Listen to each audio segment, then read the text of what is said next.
Alright guys, we are going to be reacting to the 44 billion submarine war, Germany versus South Korea. Let's jump in. Hey everyone, Mick here, and welcome back to the channel.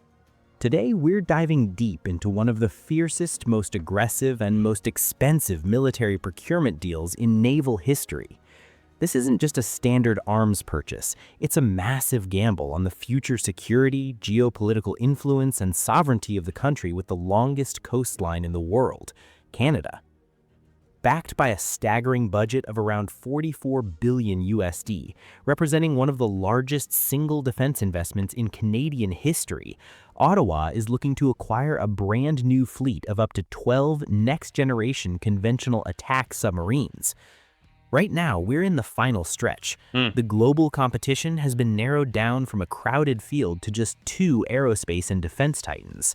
In the red corner, representing the absolute masters of European underwater tech, we have Germany's TKMS with their ultra-stealthy Type 212 CD. And in the blue corner, the red-hot heavyweight challenger from Asia, South Korea's Hanwha Ocean, bringing their massive missile-toting KSS-III. Today, we're going spec by spec, analyzing the geopolitical chess game playing out behind the scenes, and figuring out who will actually walk away with the ultimate heavyweight showdown.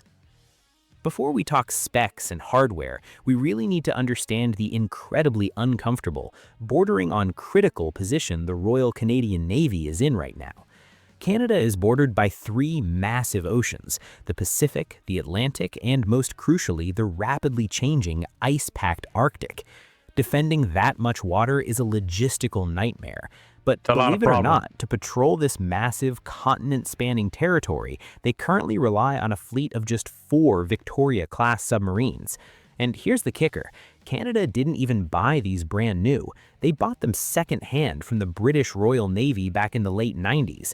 And to say they've been through the ringer would be the understatement of the century. They're old. The history of this fleet is full of scars, including a tragic major fire on the HMCS Chicoutimi in 2004 that cost a sailor his life. Oh my God. For years, these 4 subs have spent way more time sitting in dry dock waiting for spare parts and undergoing exhaustive repairs than they have out on actual patrols. They're beat up. Canada's submarine fleet is essentially at a crisis point. Ottawa knows that the Victoria-class will reach the absolute end of its structural lifespan by the mid-2030s. Their pressure hulls simply won't be able to handle the extreme stress of deep-water dives anymore. The doomsday clock is ticking loud and clear.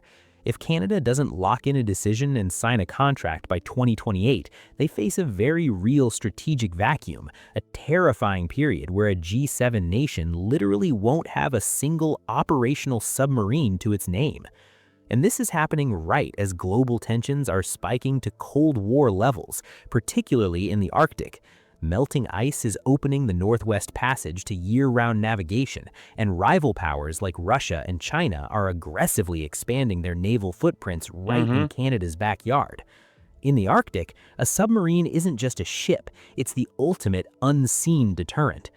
With their backs against the wall and absolutely zero room for error, the Canadian government launched the Canadian Patrol Submarine Project, or CPSP. Their hard, non-negotiable deadline: the first sub must be delivered, tested, and fully operational by 2035 to seamlessly replace the older retiring fleet. And this tight, high-pressure timeline is exactly what set off the explosive, high-stakes rivalry between Germany and South Korea. Let's start with the European contender. Germany's TKMS are the undisputed living legends of diesel-electric submarines. They've been dominating the conventional submarine export market for decades. They're pitching the Type 212 CD. The CD stands for Common Design, which they co-developed with the Norwegian Navy.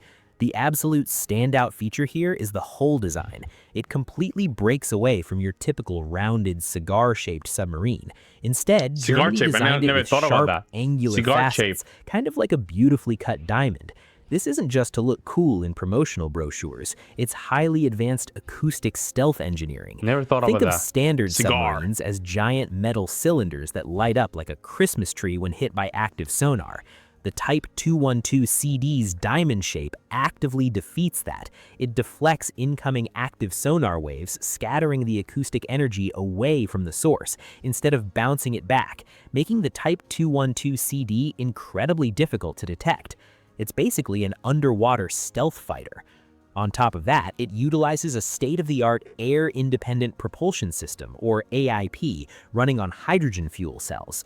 Because the system has virtually no moving mechanical parts, it generates almost zero noise, making the SUD incredibly quiet and allowing it to stay submerged for weeks without ever needing to expose a snorkel mast to enemy radar. This is a platform purpose-built for extreme stealth, coastal ambushes, and high-level undetected intelligence gathering. Now let's look at the Asian challenger. South Korea's Hanwha Ocean represents a nation whose domestic defense industry is growing at breakneck speed, and they aren't pulling any punches. They're offering the KSS-III, also known as the Dosan Ahn Chang-ho class, to challenge the old European Guard. If Germany is the silent, highly specialized ninja, South Korea is the heavyweight bodybuilder bringing a massive arsenal to a fistfight. Bodybuilder. The KSS-III is significantly larger than its German rival, coming in at well over 3,000 tons. That was smart, the way they did it, right? That size isn't just for show or crew comfort. It gives them two massive tactical advantages that Canada might find impossible to pass up. First is the power system. South Korea is one of the very first countries in the world to successfully integrate lithium-ion batteries into a large attack submarine. Think about the technological leap from an old lead-acid car battery to the high-density battery pack in your smartphone or a modern Tesla. These batteries charge incredibly fast, hold vastly more energy capacity, and provide highly stable power output without the steep drop-off you get from older tech. With traditional lead-acid batteries, if a sub performs a high-speed sprint to evade an incoming torpedo, its power reserves are depleted in hours. Lithium-ion completely changes the math, allowing the KSS-III to maintain its maximum sprint speed underwater for significantly longer than traditional subs, making it incredibly lethal for chasing down fast-moving targets or escaping danger zones. But the second advantage is South Korea's absolute knockout punch, the vertical launch system. The KSS-III features vertical tubes built directly into the hull, capable of firing heavy land attack cruise missiles and even submarine-launched ballistic missiles, or SLBMs. This is game-changing, doctrine-altering capability. It gives a conventional diesel-electric submarine the kind of strategic deep-strike firepower normally reserved exclusively for the nuclear-powered super subs of the US, Russia, or China. Germany's Type 212CD simply doesn't have a vertical launch system, limiting its offensive reach. To give you a clear blow-by-blow comparison, I've broken down the deep specs, speed, firepower, and weapons, along with a rough order of magnitude, or ROM, cost per unit based on historical export prices. Let's look at the tail of the tape. Let's break this down. Starting with displacement, the KSS-III is noticeably larger, pushing over 3,600 tons and almost 90 meters long. Germany's Type 212CD keeps it tight and compact at 2,800 tons and 73 meters.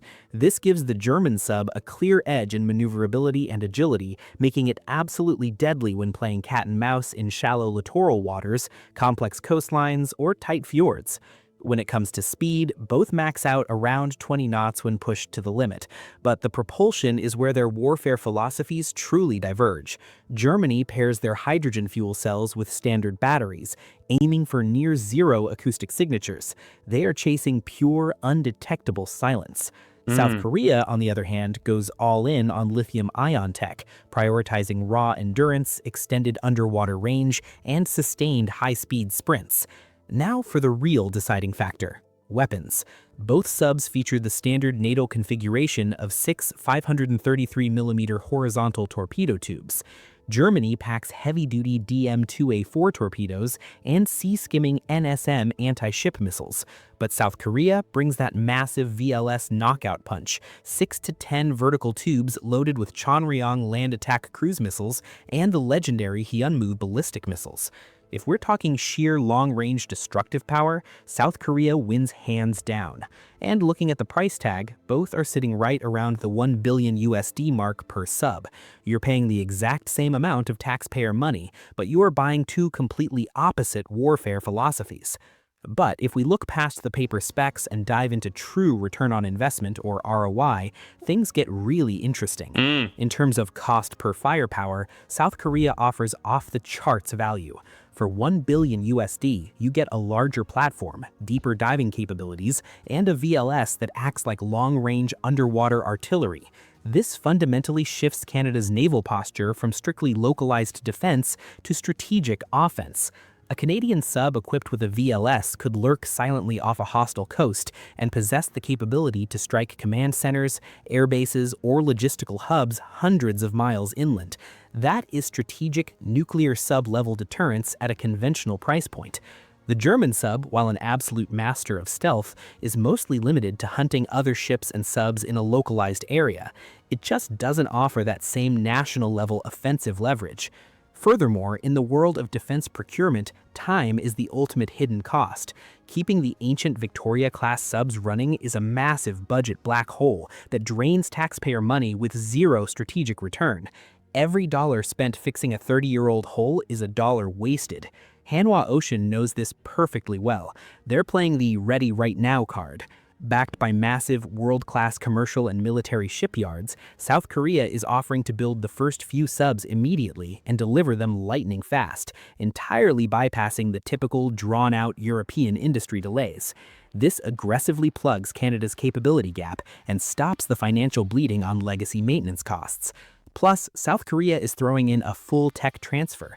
They aren't just selling submarines, they are willing to let Canada build the facilities, maintain the fleet, and eventually assemble the remaining. I mean, the thing is so far is that you have to just choose what you want. You want more like quietness, stealth, kind of submarine, or you're more likely to get more power or more practical use for it. You know what I'm saying? Like you have to see the pros and cons. Domestically, this perfectly checks the box for Canada's industrial and technological benefits, or ITB policy.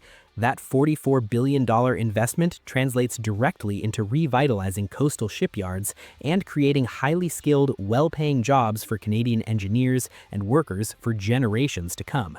But do not count Germany out just yet. While South Korea offers incredible immediate hardware ROI, TKMS is pitching a brilliant long-term macroeconomic vision. Knowing Canada's strong political push toward green energy and reducing carbon footprints, Germany has bundled a massive hydrogen energy infrastructure project into their submarine bid. In order to support the hydrogen fuel cells in the subs, they propose building out the supply chain in Canada. This isn't just a military contract, it's a national infrastructure investment that paves the way for Canada to become a global hub for clean hydrogen energy production in the future. If Canadian politicians are looking beyond just missiles and torpedoes to broader national building economic impacts, Germany's energy integrated deal is an incredibly sexy and attractive proposition. Looking ahead, this historic multi-billion-dollar decision will reshape Canada's defense strategy and international standing for the next 50 years. If they go with Germany, they get seamless weapons integration, shared supply chains, and tactical synergy with their European NATO allies. If they go with South Korea, they get cutting-edge battery tech, rapid delivery, massive offensive capability, and step up as a formidable, heavily armed player in the increasingly tense Indo-Pacific region. Yeah, I can tell you right now, this race is neck and neck. Yeah, and the stakes? I don't know which one will be better for Canada. Canada is one of these countries that they have they're lucky. They're lucky because they live close to the United States, and we sort of just protect that both oceans, the Pacific and the Atlantic, and in the Caribbean some aspect. So it's very hard. I don't even know why would they even need a submarine. The Canadian government is set to announce the winner in the middle of this year, potentially altering naval history. We'll be watching closely to see if the European tech titans hold their ground, or if the powerhouse dark horse from Asia swoops in to take the crown. So, what do you guys think? After hearing all the deep dive intel, if you were in charge of this massive $44 billion budget, who would you choose? South Korea's immediate heavy-hitting firepower and domestic industry boost, or Germany's ultimate stealth and future green energy vision? Drop your thoughts, arguments, and hot... Well, the thing is that, like I said, it just depends on what you want. Do you really need stealth? Do you really need stealth? Or do you really need power? That's had to be the question. Do you need power or stealth? Oh, you need stealth? Well, you have to go with Germany. You need power. You're worried about people just bombarding you. You don't know what the hell's going on? Okay. So you maybe have to go with the Korean. Both of them are great. Both of them are great, but I don't know. I really don't know, man. That's a part. I would love Germans. Let me know in the comment section below what you guys think. I would love to hear you guys' opinion on this. I'll see you in the next one.